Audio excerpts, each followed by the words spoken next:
Para todos los que nos ven desde la señal de Teleboyacá y los que nos ven a través del YouTube de Viva Palabra, pero también el de Teleboyacá. Gracias por acompañarnos como siempre.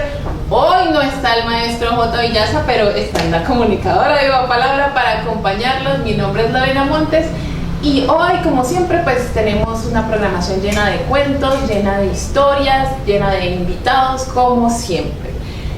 Estamos invitándolos muy cordialmente para que este fin de semana se pasen por la sala. Ya saben que tenemos funciones jueves, viernes y sábado. Este sábado tendremos a Walter García, uno de nuestros socios de Viva Palabra, que tendrá un espectáculo que se llama Espantando Espantos. O sea que si a usted le gustan los cuentos de terror, esto es el fin de semana para venir a verlos aquí en Viva Palabra. Hoy tenemos a una invitada que ha pasado por el Festival Medellín Se Cuenta, que también ha pasado por el Festival Entre Cuentos y Flores, que tiene una carrera, que es una persona súper chévere, que ha ido a varios lugares a contar sus cuentos. Y bueno, no les voy a adelantar mucho para que se queden y nos vean, porque después de esta pausa vamos a saber de quién se trata. En Dulce Artesana, Café y Repostería Artesanal, convertimos el amor en dulzura y nuestros ingredientes en porciones de felicidad. Te invitamos a conocer nuestras delicias en la carrera 43, número 5832. La invitada del día de hoy es, como les contaba, alguien que ganó el Festival Medellín Se Cuenta en la categoría Abuelos. Durante ese año yo tuve la oportunidad maravillosa de acompañarla junto a Ixia Recate, que es una cuentera española, y tuvimos una función maravillosa con unos niños muy hermosos, así que quiero darle la bienvenida a Gloria Molina.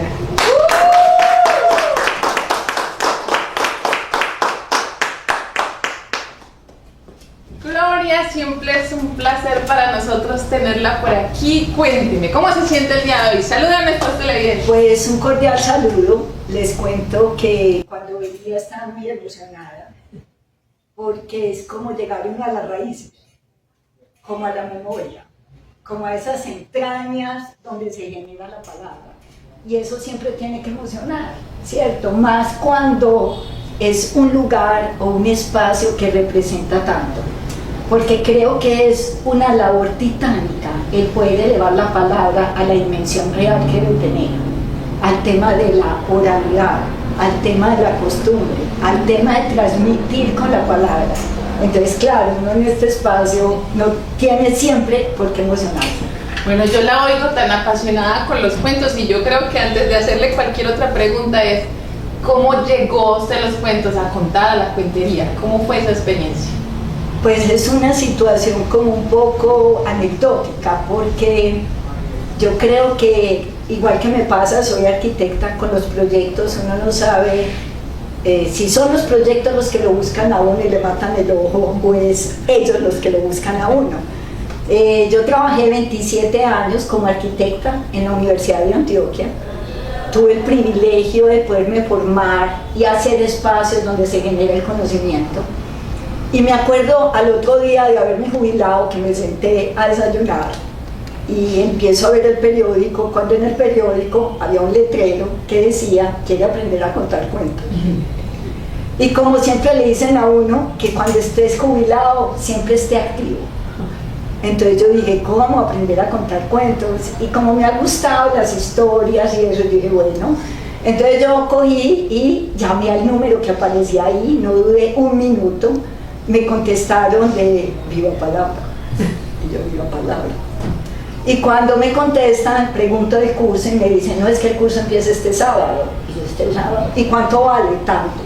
Y a mí me pareció eso tan barato y como tan fácil, que yo dije, a mí eso es un curso de 3 meses.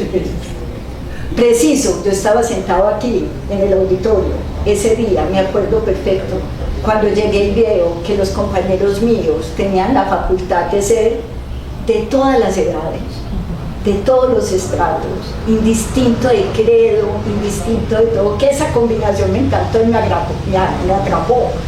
Pero cuando empezaron a contar en qué consiste el curso de los 3 meses, yo me empecé a rodar en la silla, cuando me di cuenta que es que era una carrera, que era un formato de educación formal, donde precisamente el tema de la oralidad era el protagonista.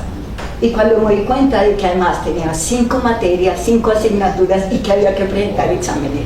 Y los exámenes no eran cualquiera, era presentarse. Que casi 3 años, y efectivamente eso fue como mi conexión con los cuentos y con Viva Palabra. Arquitectura. Yo tuve el placer de verla en aquel momento contar un cuento que tenía que ver con la arquitectura, pero quiero que le cuenten a nuestros televidentes qué conexión, cómo conecta la cuentería, los cuentos con la arquitectura. Mira, yo creo que todas las áreas del conocimiento tienen una conexión entre ellas, ¿cierto? Llámese psicología, medicina o la misma arquitectura. Pero especialmente la arquitectura tiene una conexión muy especial con los cuentos, porque cuando uno diseña los espacios, que además deben inspirar, uno tiene que escribir una narrativa. Pues los espacios no son todos iguales. Aquellos proyectos que a mí me tocó trabajar o que me ha tocado trabajar, como Explora o Ruta N, la misma Universidad de Antioquia, o MOVA, esos proyectos donde uno tiene que construir el cuento que pega el concepto del edificio, del proyecto arquitectónico y de los espacios. Entonces esa técnica de poder inspirarse, crear el tema, hacer que los espacios cuenten esa narrativa, como por ejemplo el Acuario del Parque Explora, que me lo encomendaron. El Acuario del Parque Explora tiene un tema que es toda nuestra igniografía de los peces de nuestra región, cómo están organizados, primero empiezan los de agua dulce, después los de agua marina. Esa narrativa, todos los proyectos arquitectónicos lo tienen que tener. Y en esa medida uno transmite a través de los edificios unos cuentos. Pero también tiene otra conexión, y es que todas las personas cuentan historias, todos los objetos cuentan historias, pero también los edificios cuentan historias. Entonces esa doble conexión es la que veo que hay entre la cuentería y la arquitectura. Qué maravilloso escucharla. Y entonces eso quiere decir que cuando usted se sienta a escoger un cuento o a leer los cuentos, conecta sobre todo con esos cuentos que tienen como historias de estructuras arquitectónicas, o es libre, es más libre. No, yo creo que consciente o inconscientemente lo hago, y están pegados al territorio, no necesariamente a un edificio, porque es que la arquitectura también tiene que ver con el espacio no construido, ¿cierto? Y entonces en esa medida siempre están permeados por el tema del territorio y la arquitectura, siempre los llevo a eso. Entonces, como te digo, consciente o inconscientemente sí tienen ese hilo conductor los cuentos que cuento. Qué maravilloso. Vamos a ir a una pausa porque muy pronto vamos a escuchar a Gloria contándonos un cuento. Yo quiero que tenga que ver con eso, con ese asunto de la arquitectura. Entonces, no nos demoramos, ya regresamos.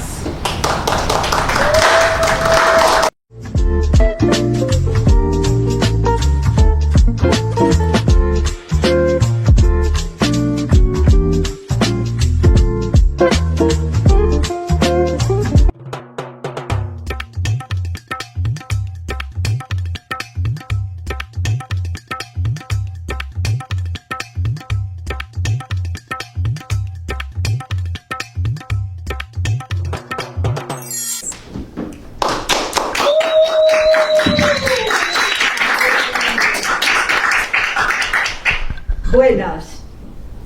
Esta historia que les traigo tiene su cuento. Y es que contar es escuchar. Las personas tienen historias, los lugares tienen historias, los objetos en especial tienen historias.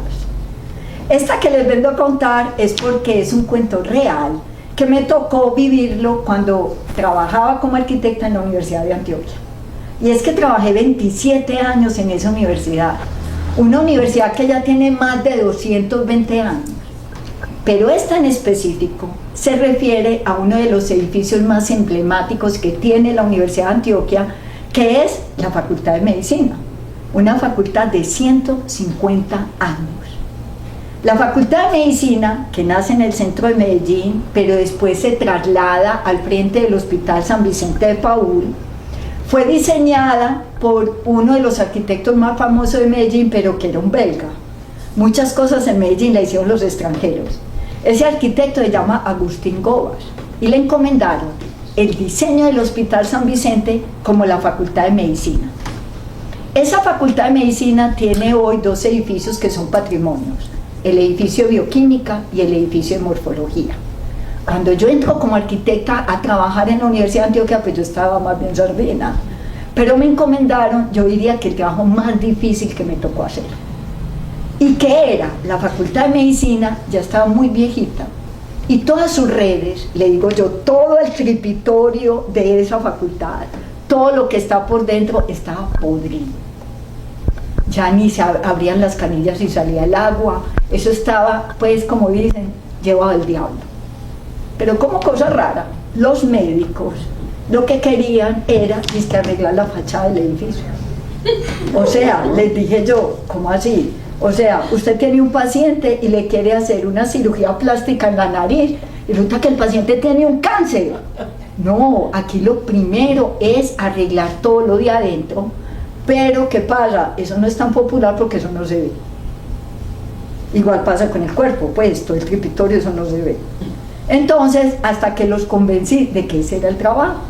Pero como yo estaba tan joven, yo dije, yo no me puedo pelar en este trabajo, le puse toda mi inteligencia y planifiqué todo ese trabajo. ¿Por qué era complicado? Porque el decano de su época y el rector de su época me dijeron que tenía que hacer el trabajo, pero sin parar la facultad. O sea, que siguiera funcionando con todos los estudiantes, con todos los profesores. Y, ¿cómo? Pero si hay que abrir todas las paredes, todos los pisos. Yo no sé usted cómo se va a ingeniar, pero no podemos parar la Facultad de Medicina de la Universidad de Antioquia.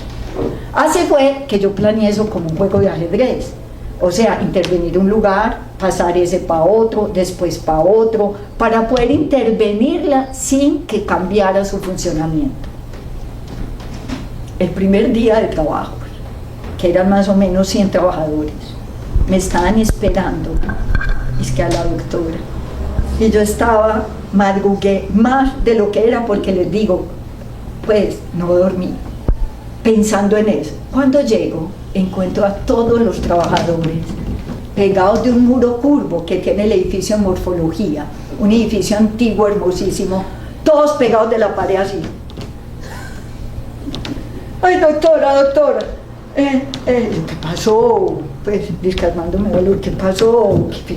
O sea, se me desbarató todo lo que tenía planeado, porque dijeron, nosotros no vamos a entrar allá. ¿Allá? Es que allá están todos los muertos. Los muertos, allá están todos, nosotros no entramos allá a hacer trabajo. Pero ¿cómo? Eso no tiene nada. Les cuento que a mí me da más susto que a ellos.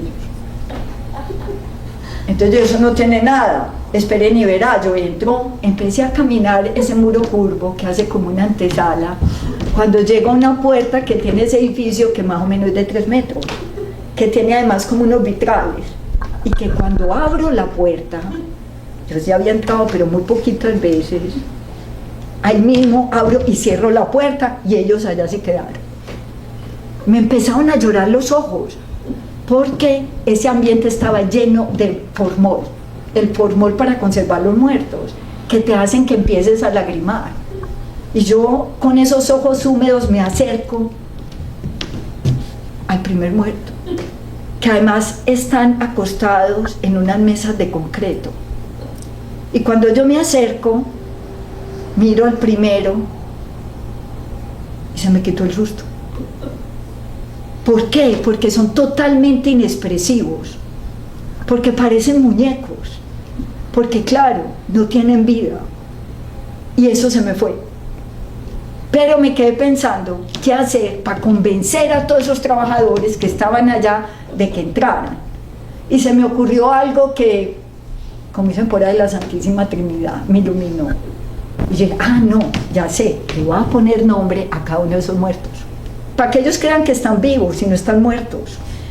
Así que a cada uno de ellos, que además les cuento son 4 anfiteatros, cada uno con 10 muertos, o sea, 40 muertos para bautizar. Así que a cada uno le puse un nombre y así fue que salí, pero cuando vuelvo a abrir la puerta para salir, mi vista se detiene en el último que había allá, acostado sobre esa mesa en concreto, que tenía puestos unos calzoncillos. Y yo muerto con calzoncillos. Pero como mi mente estaba en poder hacer entrar a los trabajadores, eso lo dejé en mi mente y salí y les dije a ellos, llorando, que lo que pasa, eso ya no pasa nada, ya no hay muertos, allá está Pedro, Santiago, Juan, allá están, pues eso hay que moverlos, ellos no tienen problema. Les digo que eso me funcionó como un reloj. Santo remedio, movimos los muertos por toda la facultad, caminaron por toda la facultad y el trabajo lo pudimos hacer exitosamente. Pero durante el transcurso del trabajo, siempre esa imagen del muerto con calzoncillos no me abandonaba. Así que cuando uno madruga a esa facultad, pues esa facultad está llena de batas blancas de los médicos y no hay sino una cafetería y siempre nos tomamos el cafecito de la mañana. Y en uno de esos cafés me acuerdo mucho del doctor Osvaldo, que cuando nos estábamos tomando el café yo le pregunté que qué era eso, que como había un muerto con calzoncillos. Y aquí es donde empieza esta historia, que fue la que él me contó. ¿Cómo así que empieza la historia? Claro, él me contó que en ese barrio que se llama Jesús Nazareno, que es donde hoy están todas las funerarias, era un barrio residencial muy lindo con un jardinel de árboles en la mitad. Toda la gente que vivía ahí salía a caminar todas las mañanas. Y había una pareja de viejitos que salía todos los días y siempre pasaban por la Facultad de Medicina. Y siempre preguntaban lo mismo al portero, ¿qué es ese olor? ¿Por qué se siente ese olor ahí? Esa facultad tiene unas ventanas muy altas a la calle, que uno nunca alcanza a ver qué es lo que hay ahí detrás. Y ellos eran intrigados. Y el portero siempre le contestaba lo mismo. Es que allá hay unos muertos donde los estudiantes de medicina practican, donde ellos estudian, es que imaginen que ellos estudian en muertos. Porque les cuento que hoy ya los muertos están pasando a un segundo plano y ya se estudia en simuladores. Los muertos, aunque todavía están como de salida. Pero ellos eran intrigados con eso. Unos muertos donde los estudiantes estudian, sí. Así fue que pasaban todos los días, hasta que un día en especial, ese día, el viejito tomó de la mano a la viejita en todo el atrio de la iglesia de Jesús Nazareno y le hace una promesa de amor.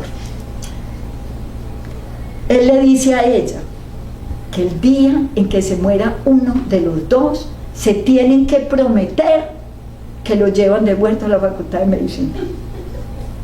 Que sirvan para alguna cosa, porque no tenían hijos, no tenían familiares, no tenían descendientes. Y la viejita le jura el amor. Casualmente, el viejito se murió al mes. Y ella, angustiada, se va a la Facultad de Medicina a pedirle cita al decano para poder llevar a su viejito a que sea parte de los muertos de la facultad.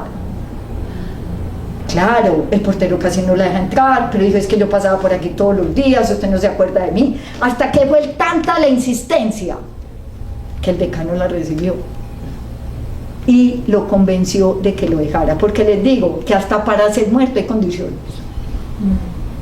Tiene que ser NN, tiene que haber muerto de muerte natural, tiene que ser que esté, pues que no, nadie lo quiera, ni lo quieran enterrar, y pues mejor dicho, por ahí 10 condiciones. Pero el decano, viéndola a ella, se compadeció y lo dejó llevar. Así que ese viejito lo llevaron allá con todos los muertos de la facultad. Ella nunca dejó de ir, todos los días iba y le daba vueltica a su viejito. Pasaron los años y en una de esas, dormida, se le apareció el viejito en la noche y él estaba todo angustiado y le decía a ella que es que él no podía descansar en paz, que porque ya había mujeres estudiando medicina y que le estaban viendo sus partes nobles.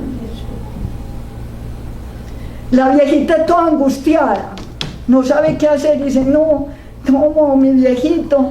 Hasta que, claro, al otro día, otra vez cita con el decano, y llegó con una bolsita donde tenía unos calzoncillos. Fue y se los puso a su viejito para que descansara en paz y que sirviera para algo. Pero les cuento que ese día en que yo estaba entrando y que se me chocolatearon los ojos de ese formol, cuando fui a salir, no solo se me grabó los calzoncillos que tenía ese muerto, sino que también tenía unas medias que los estudiantes de medicina le pusieron para que no sintiera frío. Esa historia es una historia real, es una historia que nos pone a pensar que uno siempre sirve para algo, hasta para lo que menos imaginemos. Así que piensen que ustedes, cada uno de ustedes, también sirven para algo.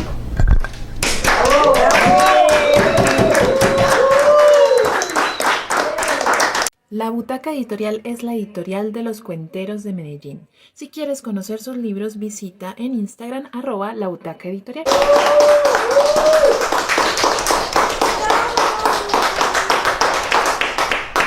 Bueno, nada más con el aplauso sabemos cómo le gustó al público el cuento. Gloria, ese cuento que además yo te había conocido en aquella vez que fuimos a Barrio Antioquia, cuéntame, ¿qué te inspiró a contar esa historia?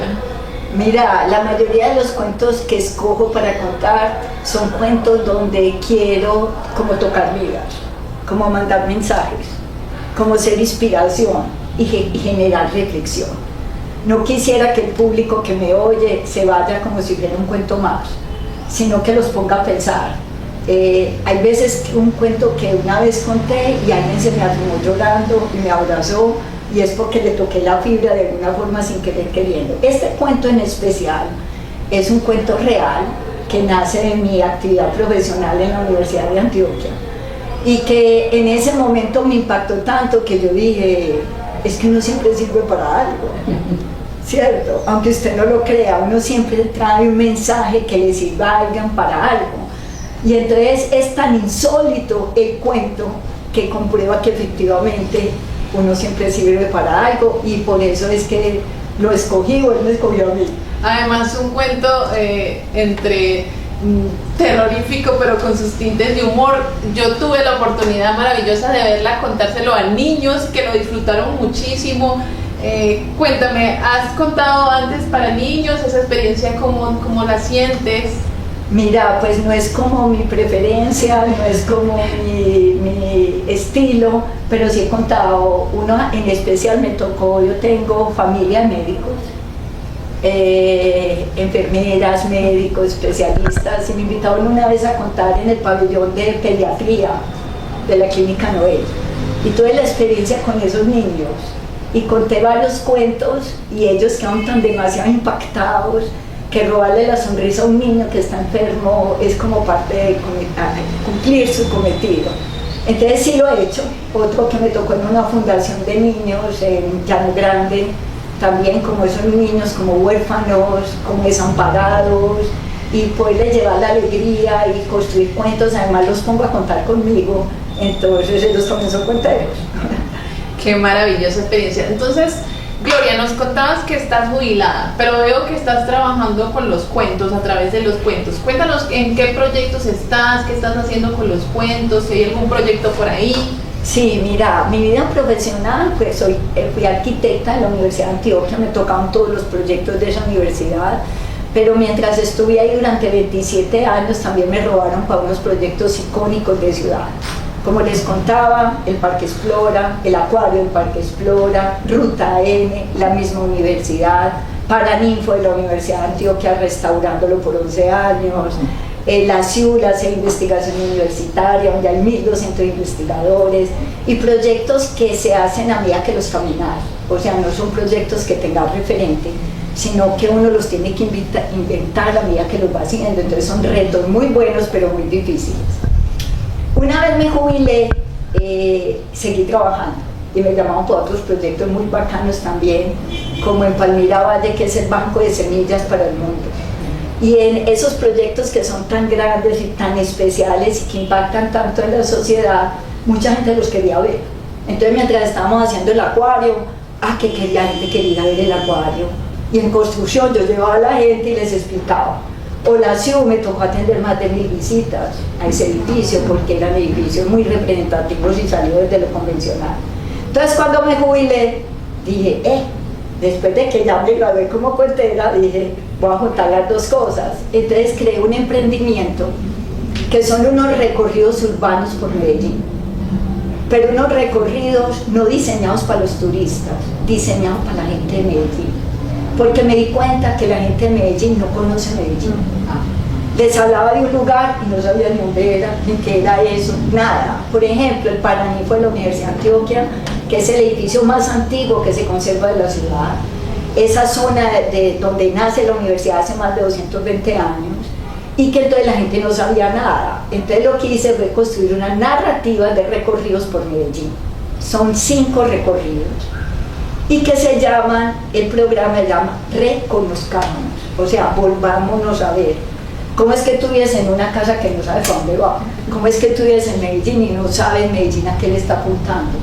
Entonces el tema de identidad, de reconocernos, fue el propósito de esos recorridos, donde junto la cuentería con la arquitectura y la ciudad, y genero como esa simbiosis que da el poder sensibilizar a la gente sobre su ciudad con una narrativa que no solo es el contar, sino que el recorrido lleva esa misma narrativa.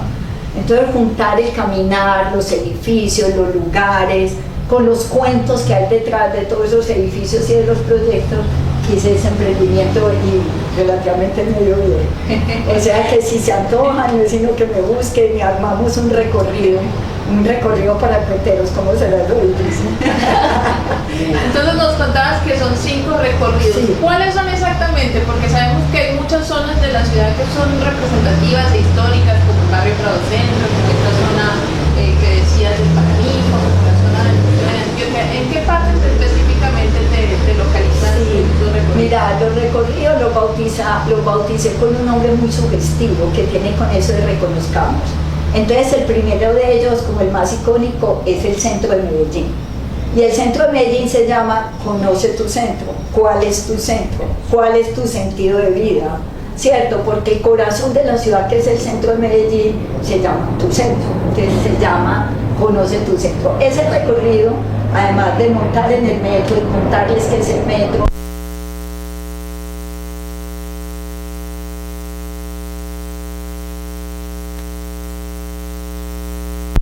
vamos a la playa, vamos al Museo de Antioquia, vamos a la antigua gobernación, que es el Palacio de la Cultura, el Parque Berrío donde todos los antioqueños nacimos, y después uno coge Carabobo y va hasta el Parque de las Luces. Es todo el contexto del centro de Medellín. Ese es el primero.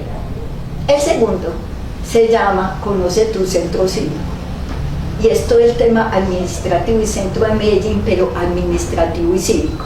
¿Cuál es la Alpujarra? Pero eso no fue el primer centro cívico de Medellín. El primer centro cívico de Medellín es aquí donde queda la antigua gobernación, la antigua alcaldía y el antiguo Palacio Nacional. Medellín traslada su centro cívico a la Alpujarra, y entonces arrancamos ahí, les contamos además la historia del ferrocarril de Antioquia, pasamos a Plaza de la Libertad, vamos al centro de convenciones, vamos al PM, Parque de los Deseos, y pasamos al otro lado, que es Parque del Río, que es ese nuevo Medellín que está generando el río como eje fundamental de su desarrollo. Ese es el segundo. El tercero tiene que ver con la parte del distrito norte, que se llama Conoce tu Norte, y es toda la zona norte de Medellín, que arranca con el Hospital San Vicente de Paúl, la Ruta N, Parque de los Deseos, Planetario, Explore, y terminamos en el Jardín Botánico. Todo el desarrollo nuevo de Medellín, que llama el Distrito de Innovación, que la gente dice el Distrito de Innovación. Y cada vez que voy la gente se sorprende de la transformación de ese lugar, y porque Medellín no es gratuito que hoy se llame el Distrito Especial de Ciencia y Tecnología. Medellín ha tenido 17 nombres y cada nombre marca un horizonte. Y también tenemos otro que se llama el Distrito Creativo, el Perpetuo Socorro, que es toda la zona de artes que se desarrolla entre la 33 y la 30, y esto es el desarrollo del Distrito Creativo, que es muy impactante. Y el último, que ya pasamos las fronteras de Medellín, porque además Medellín es una ciudad de espíritu, Santa Fe, Antioquia, Medellín y Oriente, ya se llama Ciudad Región. Entonces tenemos ahí a Río Negro, donde se firmó la Constitución de 1863 y se cuenta toda esa historia y carga que tiene Río Negro. Esos son los 5 que hasta ahora se diseñan y lo hemos hecho para todo tipo de público, para familias, para grupos de amigos. La gente dice en Medellín, ¿yo qué hago hoy este fin de semana? La gente siempre se va a los mismos centros comerciales, no hay otras actividades culturales claves de reconocer. Claro, y además maravilloso que es a través de los cuentos, de narrar la ciudad que a veces, como tú dices, no la conocemos, y qué maravilloso hacerlo a través del arte, de la cultura, de los cuentos. Bueno, Gloria, para mí es un placer haberte tenido por aquí en Charlas y Cuentos, y para ustedes televidentes la invitación es para que sigan viniendo a la sala Viva Palabra. Ya saben que este programa lo pueden ver todos los lunes a las 6 de la tarde o por el YouTube de Teleboyacá o el de Viva Palabra. Si quieren conocer la programación de Viva Palabra, nos pueden encontrar en Instagram como @Viva Palabra Cuentos, y nos vemos la semana que viene. Chao.